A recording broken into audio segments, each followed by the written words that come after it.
जय सिया राम जय जय राम। अरनोदय सकुचे कुमुदा उडगन ज्योति मलिन। जिमि तुम्हार आगमन सुनी भय नृपति बलहीन। जय सिया राम जय जय राम। मंगल भवन मंगल हारी द्रवहु सुदशरथ अजिर बिहारी। नृप सब नखत करही उजियारी तारी न सकही चाप तम भारी। कमल कोक मधुकर खग नाना हर से सकल निशा अवसाना। ऐसे ही प्रभु सब भगत तुम्हारे होई हई टूटे धनुष सुखारे। उयऊ भानु बिनु श्रम तम नासा दुरे नखत जगते जु प्रकाशा। रवि निज उदय ब्याज रघुराया प्रभु प्रताप सब नृपन दिखाया। तब भुज बल महिमा उद्घाटी प्रगति धनु विघटन परिपाटी। बंधु वचन सुनि प्रभु मुसुकाने होई सुचि सहज पुनीत नहाने। नित्य क्रिया करि गुरु पही आए चरण सरोज सुभग सिर नाये। सतानंद तब जनक बोलाए कौशिक सुनि पही तुरत पठाए। जनक विनय तिन्ह आई सुनाई हर से बोल लिए दो भाई। सतानंद पद बंद प्रभु बैठे गुरु पही जाय। चलहु तात मुनि कहेऊ तब पठवा जनक बोलाई। जय सिया राम जय जय राम। मंगल भवन अमंगल हारी द्रवहु सुदशरथ अजिर बिहारी। सिय स्वयंवर देखिय जाई ईसु काहि धौ देई बड़ाई। लखन कहा जस भाजनु सोई नाथ कृपा तब जा पर होई। हर से मुनि सब सुनि बरबानी दीनी आशीष सबहि सुख मानी। पुनि मुनि वृंद समेत कृपाला देखन चले धनुष मखशाला। रंग भूमि आए दो भाई असी सुधि सब पुरवासी न पाई। चले सकल गृह काज बिसारी बाल जुबान जरठ नर नारी। देखी जनक भीर भय भारी सुचि सेवक सब लिए हकारी। तुरत सकल लोगन पहि जाहू आसन उचित देहु सब काहू।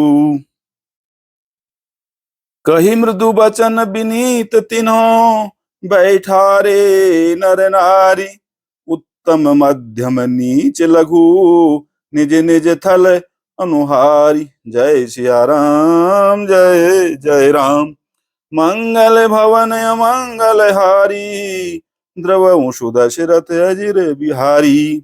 राजकुंवर तेहि अवसर आए मनहु मनोहर तातन छाए।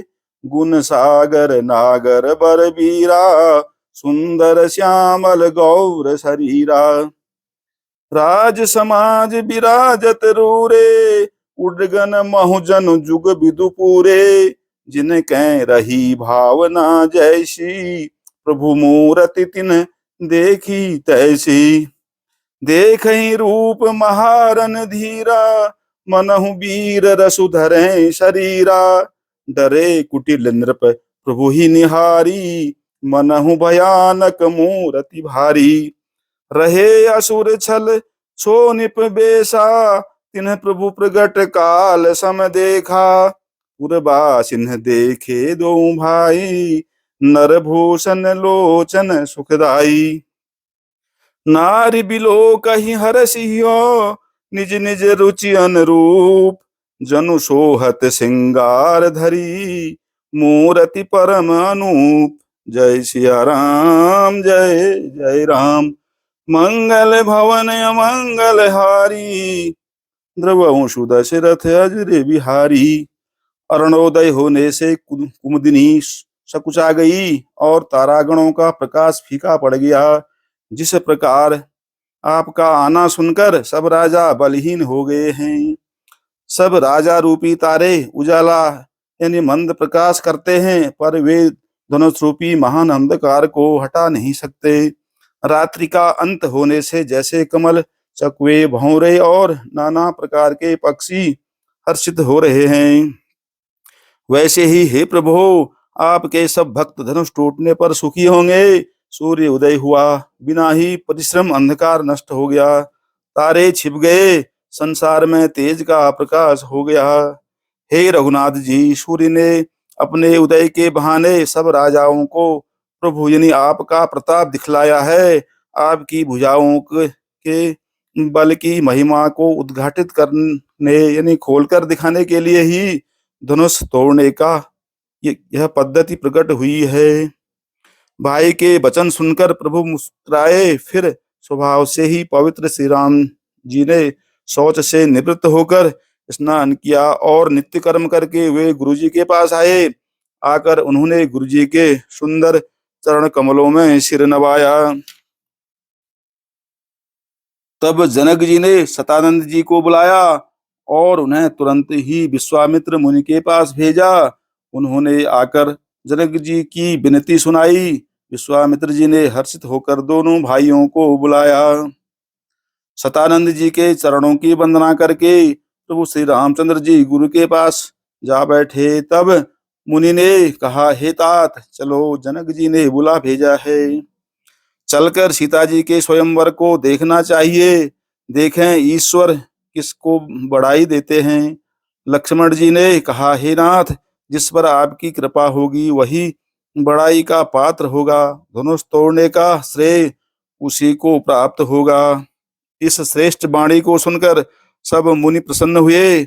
सभी ने सुख मानकर आशीर्वाद दिया। फिर मुनियों के समूह सहित कृपालु श्री रामचंद्र जी धनुष यज्ञशाला देखने चले।